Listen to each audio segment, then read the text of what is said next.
Welcome to PNW TV News. In the headlines, first tonight, the Northwest Department of Community Safety and Transport Management has 7 days to submit a detailed account of lost revenue at the GD Montshioa Airport.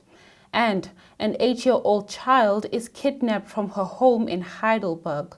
Also ahead this evening, Israeli Prime Minister Benjamin Netanyahu admits to providing weapons to clans in Gaza. In the sports news here tonight, the Northwest Department of Arts, Culture, Sports and Recreation allocates over 1 million rand for 169 athletes. Good evening, everyone, and thank you so much for joining us on this Friday evening. I'm Boitumelo Monare. First tonight, a Northwest Provincial Legislature Portfolio Committee chaired by Honorable Freddie Sonakile has strongly condemned the Department of Community Safety and Transport Management for its poor handling of the GD Montshioa Airport, resulting in unauthorized occupation and revenue losses. This comes after it was revealed during a recent committee meeting that 2 aviation schools had been operating at the airport without valid lease agreements. Now, the previous airport operator had collected rent up until 2023, when the matter was referred to National Treasury for investigations. The committee has now given the department 7 days to submit a consequence management report on implicated officials, provide a detailed account of lost revenue, unpaid utilities and infrastructure damagement, present a revenue recovery plan and submit the National Treasury report, as well as refer the matter to the South African Police Service Commercial Crime Unit for investigation. In this next story, the Northwest Provincial Legislature Standing Committee on Provincial Public Accounts, chaired by Honorable Smuts Mathe, has condemned the Matlosana Municipal Council for incurring unauthorized expenditure of 1.1 billion rand during the 2023-24 financial year. The committee also noted the high level of litigations initiated against the municipality. Now, Matlosana Mayor Councillor Fikile Mahlope said around 800 million rand of the unauthorized spending stems from non-cash debt impairments due to poor revenue collection. The municipality has introduced a UIF&W reduction strategy to address the issue. The committee has directed that written reports be submitted within 7 days to cover, amongst others, progress on implementing post-audit action plans, funding strategies for unfunded budgets, and implementation of consequence management.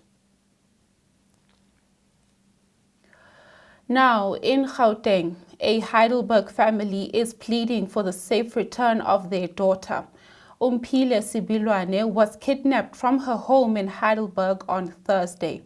The 8-year-old was last seen wearing a pink track pants, a maroon top and a black jacket. The family is urging anyone with information to contact the police.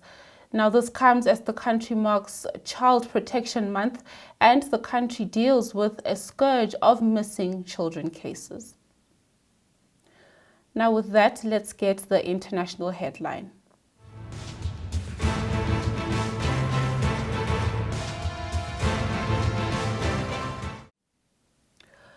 Israeli Prime Minister Benjamin Netanyahu has confirmed that Israel is arming clans in Gaza that he says are opposed to Hamas. His comments come after the Israeli media report quoted defense sources as saying Netanyahu had authorized giving weapons to one particular group in the south of Gaza. The group, which some see as a militia or criminal gang rather, has presented itself as an opposition force to Hamas. It says its aim is to protect trucks bringing aid into Gaza, but critics say it is doing the opposite and is looting the trucks. Netanyahu's office said that Israel was working to defeat Hamas through various means based on recommendations of all heads of security establishment. Well, let's now head into the business news.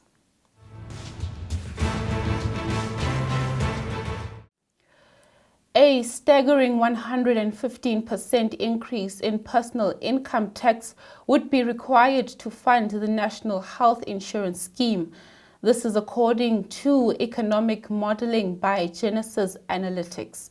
The analysis released as part of a legal challenge against the NHI Act by the Health Funders Association suggests such a fiscal measure would be needed to provide benefits equivalent to current medical aid plans, effectively doubling the average taxpayer's burden.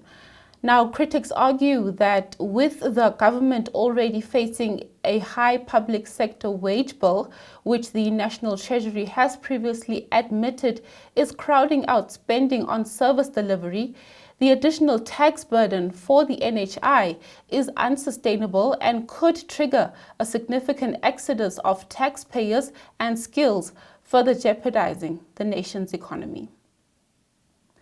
With that, we'll now wrap up with the sports news.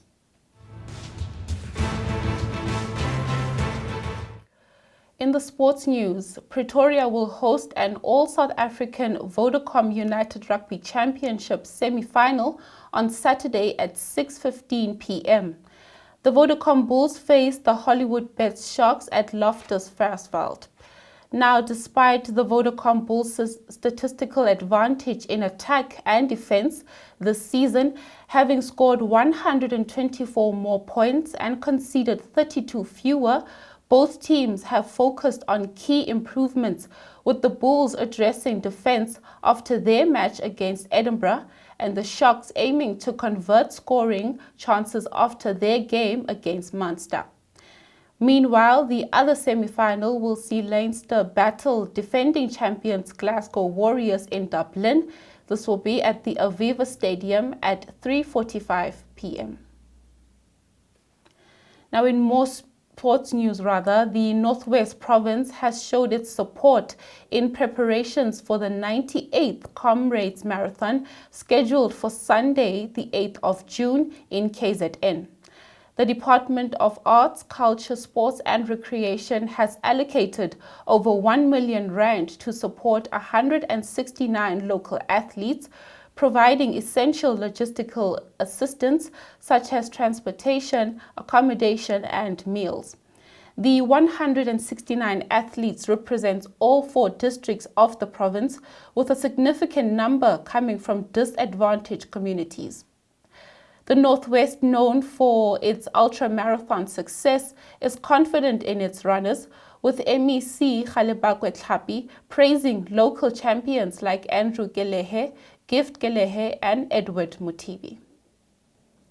And that was your Friday night PNW TV news broadcast from all of us here in studio. Until next time, good night.